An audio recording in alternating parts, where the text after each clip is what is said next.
Terima kasih sudah klik video ini. Kali ini gue mau ngebahas tentang cerita mistis yang ada di Gunung Sindoro.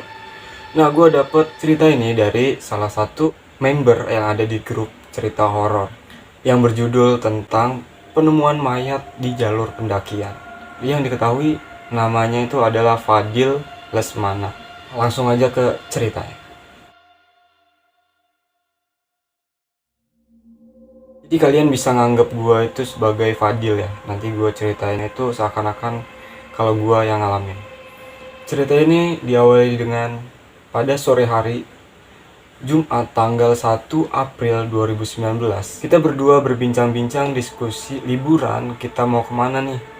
Sebut aja paman gue yang namanya si Oji. Kebetulan paman gue ini sepulang dari pondok pengen liburan ke gunung. Sore itu kita diskusi kalau mereka mau liburan ke salah satu gunung. Nah, nama gunung ini adalah Gunung Sindoro. Jadi gue berangkat sama om gue ini dari rumah ke base camp dari tanggal 3 sampai tanggal 4 April. Nah, kita nyampe base camp itu di tanggal 4 di Sindoro via Keledug. Singkat aja nih, karena emang di sana itu nggak ada kejanggalan-kejanggalan atau cerita-cerita mistisnya. Tapi cuman ada apes aja. Kita di sana kena denda gara-gara bawa tisu basah. Mohon maaf ya Pak, sampai sekarang gue belum bayar itu dendanya.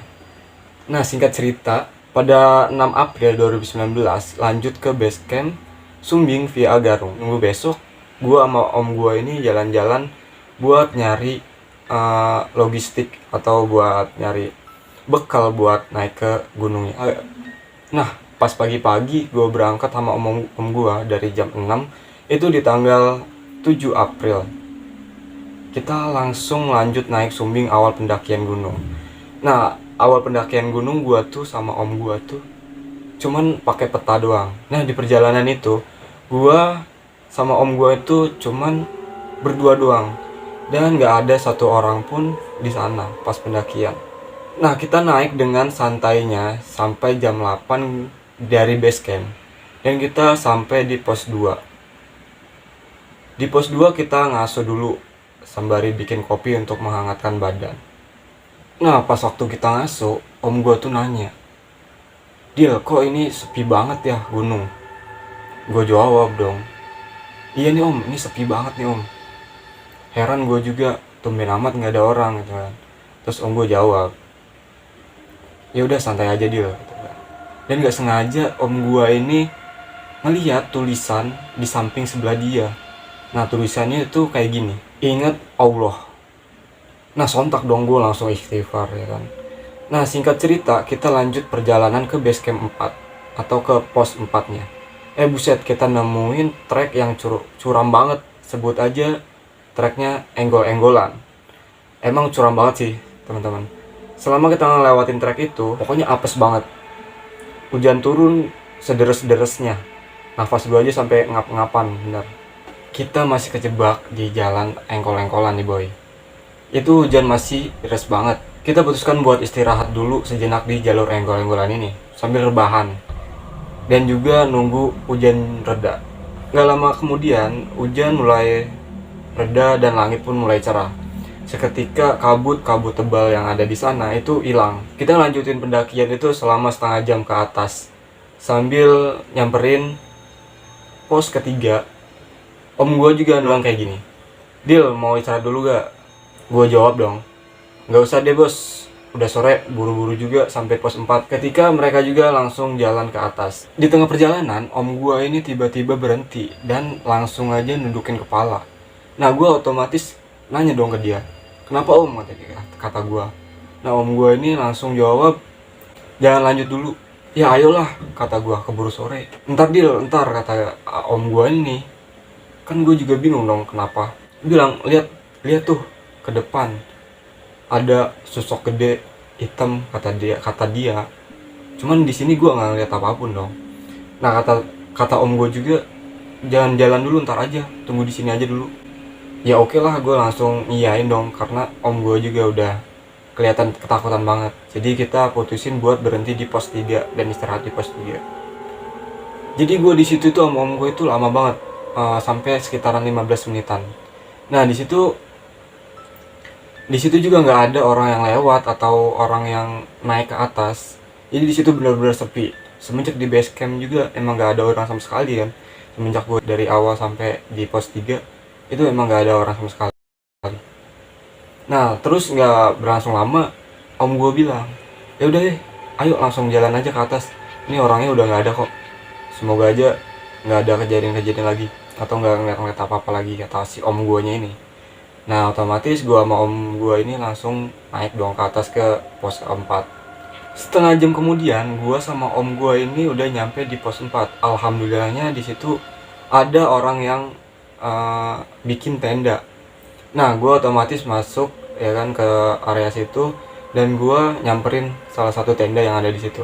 Jadi buat nunggu malam gua sama om gua ini bikin kopi dan bikin indomie ya kan, sambil nungguin malam dan kita ngelihat sunset ya kan di ujung pos 4.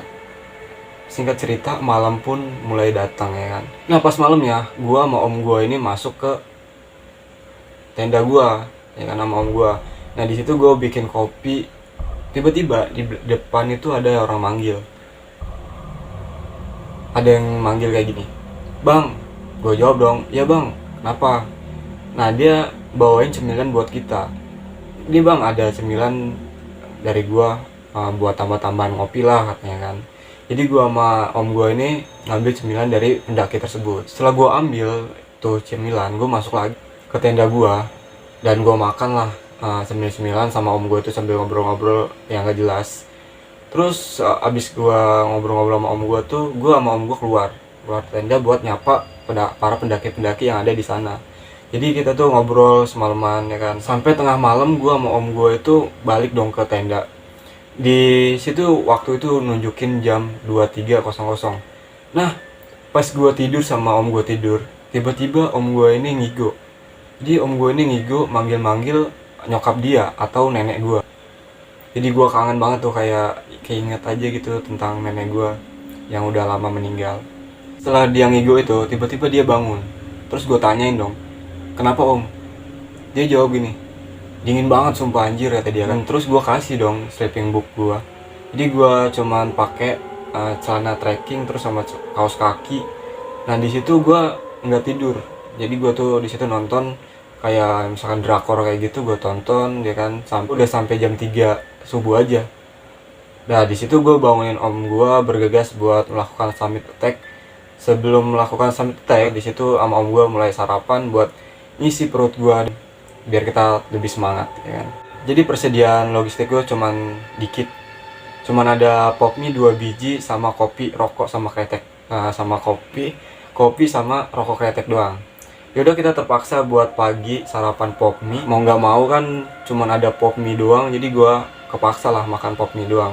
Nah setelah gue selesai nih makan pop mie dan gue siap buat prepare dan siap-siap buat naik submit, kita harus berdoa dulu kayak gini deh doanya. Salam gunung, assalamualaikum, waalaikumsalam nok, assalamualaikum, waalaikumsalam kadir. Nah di sini gue nggak terlalu ngerti ya tentang apa namanya doa-doanya ini. Sebenarnya selesai doa bismillah kita mau submit. Nah gitu. Jadi kita langsung naik ke puncaknya. Waktu kita jalan itu nggak ada yang namanya cerita-cerita mistis atau gimana, jadi kita bakalan skip aja. Nah di sini gua sama om gue ini udah jalan dari pos 4 ke atas ya kan. Jadi kita tuh jalan pelan. Kita tuh jalan cuman kayak orang nikmatin buat lihat-lihat pemandangan ya kan. Gak perlu buru-buru atau gimana. Nah di sini posisinya hujan mulai turun ya. Dan terus kita juga lagi nyari buat neduh. Nah di depan sana ada 2 pohon ya kan saling berhadapan. Nah di situ gua ngedirin kayak apa sih namanya tenda-tendaan gitu, tenda-tendaan kecil buat nunggu sampai hujan berhenti aja. Jadi gua nggak bikin atau diriin tenda yang bener-bener tenda itu nggak perlu. Jadi kita cuman pakai parasut doang gitu kan buat nutupin atasnya biar kita itu nggak kehujanan. Di situ kita ngobrol-ngobrol sama gua sama om gue itu, gua ngobrol sama om gue itu cuma ngebahas kayak ngobrol-ngobrolan yang nggak penting lah gitu tentang cinta-cinta dan sampai mati gitu tuh. Pokoknya mah hal-hal nggak penting lah. Nah, hujan pun mulai reda, jadi gue sama om gue ini mulai jalan lagi buat naik ke puncak. Setelah kita lanjut berjalan tuh ya, rintangan banyak banget ya, misalkan kayak perjalanannya kayak jalannya licin ya kan, terus banyak eh, pohon-pohon atau ranting-ranting, atau kan banyak tuh kalau misalkan di gunung tuh banyak pohon-pohon kayak tumbang segala, itu kita lewatin ya kan. Nggak sengaja gue tuh pas ngeliat ke atas puncak itu kayak ada lampu yang kelap-kelip gitu tuh. Jadi di situ tuh gue nanya ke om gue, om itu lampu apaan? Nah gue aja nggak tahu, kata om gue kan. Nah itu kemungkinan sih kayak lampu darurat gitu tuh, kayak misalkan di atas itu lagi nggak aman atau lagi ada badai atau kayak gimana. Nah di situ gue sama om gue tuh mikir, ini sebenarnya di atas itu ada apaan gitu kan ya, atau emang itu tanda bahaya, atau lampu nyala itu ada alarm menyala ya kan. Nah di situ gue sama om gue tuh mikir, apa mau lanjut naik atau kita balik turun ke bawah gitu kan. Takutnya di atas itu ada bahaya atau gimana, atau kita itu nggak boleh ke atas, atau kita nggak boleh sampai puncak gitu. Tapi di posisi itu gue tuh lagi pengen banget gitu sampai puncak ya kan, gue pengen tahu tuh apa yang terjadi di atas. Nah di situ gue mikir kayak gini, siapa tahu yang di atas itu orang minta bantuan, jadi itu buat bikin semangat kita buat naik sampai ke puncak. Nah di situ gue sama om gue ini mulai berpikir buat ke atas buat nyelamatin orang gitu kan. Tapi kadang juga gue berpikiran, kalau gue naik ke atas takutnya ada longsor gitu kan, itu kan nggak mungkin kan. Kalau misalkan di gunung itu ada longsor itu nggak mungkin gitu. Terus gue sama om gue ini langsung jalan buat nyamperin ke posisi yang ada di titik itu, titik lampu yang nyala itu. Jadi kita jalan ke sana ya kan, ngelewatin jalur-jalur trek yang licin yang susah dilewatin ya kan. Nah pas gue naik ke sana ya kan, pas gue udah mau deket nih sama lampu itu tiba-tiba menghilang. Lampu itu ngilang, cuman gue bersyukur gitu kan. Misalkan lampu itu udah gak ada atau hilang atau udah mati, otomatis di situ juga berarti udah aman. Nah di situ gue ada pikiran, ya udah gue jalan santai aja lah sama om gue gitu kan. Singkat cerita, gue sama om gue ini udah sampai di puncak Buntu yang disebut puncak pertama Gunung Sumbing. Semesta masih gelap gulita ya kan, menunjukkan pukul masih jam 5 subuh. Nah di situ angin berembus menusuk badan kecil-kecil gua, lantai bareng di puncak Buntu itu. Terus dengan kebiasaan kita yang melakukan pendakian selalu membawa bekal kopi hitam ya, otomatis lah yang namanya kopi hitam itu jangan sampai kelewat ya kan. Karena di situ kalau nggak ngopi otomatis nggak hidup. Jadi gue di situ sama om gue tuh mulai ngopi-ngopi santai ya kan, sambil nunggu sunrise ya. Nah di situ kan masih jam 5 subuh dan kita nunggu sunrise. Jadi misalkan di situ gue bisa foto-foto tuh sama om gue. Nah om gue ini habis foto-foto dia bilang gini, mau langsung nanjak ke puncak Raja Wali. Nah dia nanya kayak gitu. Ya terserah capek apa enggak katanya kan. Nah gue bilang ayolah sekalian aja. Nah di situ langsung gua sama gue tuh langsung OTW naik ke puncak Raja Wali, puncak tertinggi di Gunung Sumbing, yaitu puncak Raja Wali. Dari puncak Buntu, gue tuh sama om gue tuh ngambil trek lurus. Harusnya kan ke kiri kan, ngambil jalur melipir. Itu jalur yang benar. Nah, berhubung gue sama om gue ini nggak tahu, jadi gue tuh ngambil trek yang langsung lurus aja ke puncak Raja Wali. Itu gue ngambil trek lurus itu salah gitu kan. Di situ apa sih namanya, treknya itu kayak batu gede-gede gitu kan. Jadi gue sama om gue tuh main loncat-loncatan ya kan di trek yang tersebut. Jadi gue ngambil trek lurus, terus di situ treknya itu batu semua. Jadi itu di situ gue sama om gue itu loncat-loncatan kan ngambil trek itu. Nah di situ gue nyampe lah di Batu Singa. Nah di Batu Singa itu gue istirahat lah bentar gitu kan, ngambil napas biar perjalanan kita itu kerasa gitu kan. Nah di situ juga gue sama om gue tuh ngambil foto-foto lah buat dokumentasi gue pernah kesini gitu kan. Udah setengah jam gue sama om gue ini jalan ya kan, dan gue istirahat di Batu Singa itu. Nah di situ udah kelihatan banget gagahnya puncak Raja Wali, udah kelihatan banget di depan mata kita. Nah di situ kita harus ngelewatin trek webbing. Nah trek webbing ini lumayan menurun teman-teman. Jadi om gue ini gantian dong kata dia, kan gue yang turun duluan dan gue ini nunggu gantian di belakang om gue. Nah di situ om gue ini alhamdulillahnya turun dengan selamat ya kan, jadi langsung turun ke bawah. Terus giliran gue turun gitu kan, deal tinggal lu nih dah kata dia, si om gue ini. Oke om, hati-hati kata om gue. Gue lama banget tuh turun pakai webbing ya kan, sekitar 5 menitan gue pakai webbing dan alhamdulillahnya gue turun dengan selamat. Tiba-tiba gue ngelihat sosok gede gitu kan di sebelah gue. Nah di sebelah gue ini ada pohon, nah di sebelah pohon itu ada sosok gede. Nah gue samperin dong, takutnya gue halu ya kan.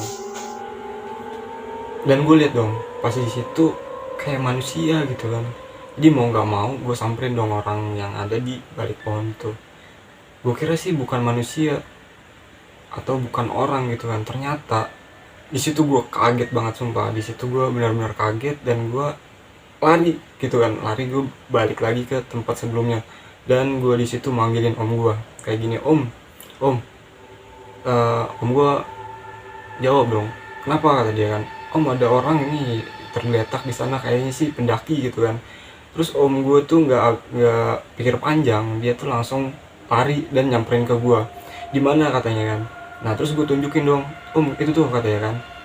"Eh, kelihatan gak tuh kakinya kata dia kan. Nah terus omnya ini langsung dong ngeliat nyamperin. Oh ya bener-bener, ayo kita samperin katanya kan. Nah gue sama om gue ini dia langsung lari ya kan buat nyamperin ke mayat tersebut. Dan om gue ini dia langsung nyamperin ke mayat itu, dia nggak tahu, dia takut panik padahal ya kan. Dan dia langsung nyamperin mayat tersebut dan dia ngecek denyut nadinya. Nah dicek gitu sama om gue, dicek ternyata udah nggak ada denyut nadinya. Dan om gue ini orangnya masih nggak percaya gitu ya kalau orang ini udah meninggal. Terus dia ngecek lagi tuh napasnya, kan biasanya kalau orang yang masih hidup itu biasanya kalau perutnya tuh kayak naik turun gitu kan. Nah di situ om gue ngecek ternyata emang udah meninggal. Di situ sebenarnya gue takut banget gitu kan ngelihat jasad, atau ini pertama kalinya lah gue ngelihat mayat yang tergeletak itu di atas gunung. Siapa sih orang yang nggak panik atau nggak takut gitu kan ngelihat manusia yang geletak, apalagi udah nggak bernyawa gitu. Dan ternyata yang semalam gue lihat sama om gue itu, yang semalam ada lampu nyala mati atau lampu darurat itu, ternyata emang benar ini lampunya si abang yang meninggal ini atau mayat yang meninggal ini. Karena gue ngelihat di atas pohon tuh di sebelah dia tergeletak, gue ngelihat di situ tuh ada lampu darurat. Ternyata lampu darurat ini punya dia. Ini gue jelasin ya keadaan dia tuh kayak gimana. Jadi dia itu tergeletak itu di samping sebelah pohon dan mukanya itu juga udah pucet putih banget gitu kan. Terus hidungnya itu juga udah dikerubungin lalat. Pokoknya kayak kasihan gitu tuh ngeliatnya. Kayaknya serem. Pokoknya kalian bisa bayangin sendiri lah. Terus gue ngambilin daun-daun kayak misalnya daun ranting-rantingnya gitu kan buat ngusirin si lalat-lalat ini kan, kasihan banget kan. Terus gak lama om gua ini dia bantuan gitu kan. Jadi kalau misalkan ditinggal ya mayatnya, gua nyari bantuan, om gua nyari bantuan kan kasihan kan misalkan mayat ini ditinggal sendirian. Jadi gua mau om gua ini bagi tugas. Jadi gua nungguin si mayat ini dan om gua ini nyari pertolongan atau bantuan di puncak Buntu, atau dia langsung ke puncak Raja Walinya. Karena gue juga nggak tahu sih dia perginya kemana, tapi setahu gue dia itu bilangnya kalau nggak ke puncak Raja Wali dia ke puncak Buntu. Kedenger tuh suara om gue tuh teriak-teriak ya, dari jauh ya kan, minta tolong ya, tolong ya kan. Dia sambil lambai-lambaikan tangan di atas puncak, dia minta nyari pertolongan kepada para pendaki yang ada gitu kan.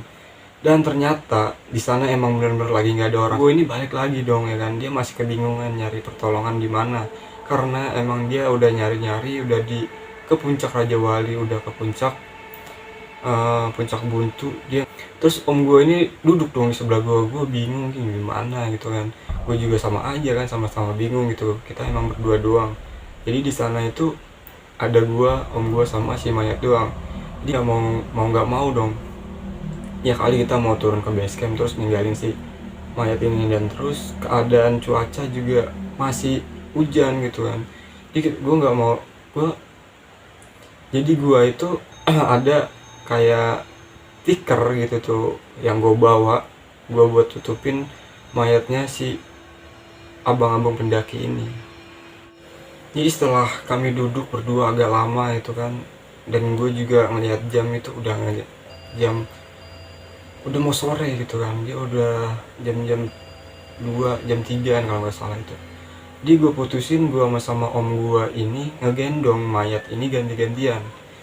Jadi gue ngegendong pertama ya kan, dan om gue kedua. Jadi di sana itu kayak hujan tapi gak berhenti hujannya. Gue jalan kan turun, gue tuh emang niatnya mau ngebawa ke base camp sekalian gitu kan. Tapi di sana keadaannya udah hujan licin ya kan. Terus gue juga udah kelelahan banget, udah kecapean banget, sedangkan gue semalamnya itu nggak tidur gitu. Dan di situ gue sama om gue itu berhenti ya kan. Gue berhenti di tengah jalan dan gue bilang, om gue capek, istirahat aja dulu ya kan. Nah tiba-tiba hujan deres ya kan, hujan langsung datang gede. Nah di situ kita panik dong, kita naruh gimana gitu jasadnya kan. Nah sambil nunggu hujan reda ya kan, gue sama om gue itu ngobrol, ngomongin apa ya, ngomongin gimana caranya si mayat ini kita bisa bawa turun gitu kan, dengan cara gimana ya kan. Alhamdulillahnya hujan pun berhenti kan. Jadi om gue ini ngomong ke gue, dia lo udah di sini aja dulu, tunggu di sini, gue mau turun, gue mau nyari pendaki lain biar bisa ngomong ke orang base camp bawah kalau ada mayat di sini gitu. Jadi diputusin sama om gue kalau dia mau turun. Oke lah, gak apa-apa, gue tungguin. Jadi gue nungguin om gue sampai 2 jam, gue nungguin om gue turun. Alhamdulillahnya om gue tuh balik lagi dan dia bilang, lu tunggu sini aja. Oh, gue udah nemuin orang dan orang itu udah turun ke bawah buat ngomong ke base camp kalau di sini ada mayat. Jadi kita nunggu aja di sini dulu. Selama beberapa menit, nah di situ hujan turun lagi. Nah hujan itu emang deras banget lah pokoknya. Jadi kita ada batu gede gitu kan. Di batu gede itu gue naruh si mayat tersebut ya kan, biar nggak kena hujan. Dan gue sama om gue itu duduk ngebelakangin mayat tersebut. Nah di situ gue ngobrol-ngobrol sama om gue. Nah di situ untungnya gue tuh bawa kompor yang portable. Nah kalau kalian tahu kompor yang portable itu yang biasanya langsung dinyalain, bisa gas atau bisa pakai apalah gitu kan. Nah di situ gue bikin kopi lah ya kan, seenggaknya gue bisa bikin kopi dan gue bisa nenangin diri dengan keadaan yang sekarang gitu. Di situ gue ngerasa lapar banget gitu tuh, dan persediaan logistik kita kayak makanan kita itu udah bener-bener habis, tinggal cuman biskuit doang. Jadi gue bikin kopi sama makan biskuit itu sambil nungguin Basarnas atau ranger-ranger yang ada. Nah sekitar 2 jam atau sejaman waktu itu si Basarnas ini dan ranger-ranger Gunung Sumbing dia pada datang, dan alhamdulillahnya mereka nyampe situ dengan keadaan selamat dan kita pun ikut turun ke bawah. Waktu turun ke bawah ya kan, di situ banyak juga kan pendaki-pendaki yang mau muncak. Nah di situ pada tahu kalau misalkan kita nemuin mayat. Jadi ada salah satu pendaki yang nanya ke gue, bang, abang beneran dari Cirebon yang nemuin mayat di atas? Oh iya bang, alhamdulillah udah dievakuasi dan dibawa turun, kata gue kan. Oh ya udah bang, kalau kayak gitu hati-hati bang pulangnya bang, bilang gitu kan para pendaki. Oke mas, saya bilang kan gitu. Pokoknya setiap di jalan itu setiap ketemu pendaki pasti ada aja yang nanya kayak misalkan nemuin mayat atau kayak gimana kan. Itu menurut gue sih parah banget sih ya. Seenggaknya sih emang ya harus hati-hatilah pokoknya mah kalau misalkan kalian naik puncak atau naik gunung itu kalian harus benar-benar siap tenaga, siap stamina, pokoknya perlengkapan semua harus lengkap. Kalau misalkan gue lihat ya di abang-abang yang meninggal ini atau yang naik puncak dan meninggal ini, dia itu cuman pakai sendal jepit, nggak pakai sendal gunung. Terus baju juga dia cuman pakai baju biasa dan nggak pakai jaket. Itu emang nggak bagus banget kalau buat kalian yang suka naik gunung ya. Jangan sampai kalian naik gunung tapi nggak tahu gimana di gunung tuh kayak gimana, atau kalian nggak ngerti, itu jangan sampai kalian sampai kayak gitu temen. Sampainya di base camp, nah di base camp ini udah rame banget teman-teman, udah. Sampainya di base camp, dan di base camp ini rame banget. Ada polisi, ada Basarnas, terus ada TNI, itu kumpul semua. Jadi di situ tuh gue ditanya-tanyain kronologi nemuin mayat itu kayak gimana, terus keadaan di sana kayak gimana, dan gimana caranya gue bisa nemuin pendaki lain buat minta tolong. Nah di situ juga ada salah satu polisi yang nanya ke gue kalau dia ada fotonya nggak gitu kan, ada yang nanya kayak gitu. Nah gue bilang aja ada gitu, ntar kirimnya ke bapak. Ya udah, terus gue kirim ke dia, dan gue juga dibilang jangan pulang dulu. Nah di situ gue harus jadi saksi lah mungkin ya, gue sama om gue ini harus jadi saksi buat ngejelasin kronologinya. Gue juga kan harus ngejelasin apa gimana kejadiannya ya kan. Jadi gue nggak mau juga harus pulang itu dalam keadaan sore. Nah harusnya sih gue tuh pulang itu dari tadi ya, cuman karena ditahan-tahan terus. Dan gue juga setelah selesai ngasih informasi, gue juga minta izin buat pulang, dan akhirnya gue boleh pulang duluan gitu sama om gue itu. Guys, terima kasih yang udah nonton video ini, dan terima kasih juga kalian udah subscribe channel ini, dan kalian juga harus komen di bawah. Dan misalkan kalian ada punya cerita horor, atau kalian punya pengalaman horor, atau kalian punya cerita-cerita yang menarik buat diceritakan, kalian bisa DM gue di Instagram gue, dan kalian juga bisa hubungin gue lewat email di bawah sini. Terima kasih yang udah nonton. Salam Al Hadid Story.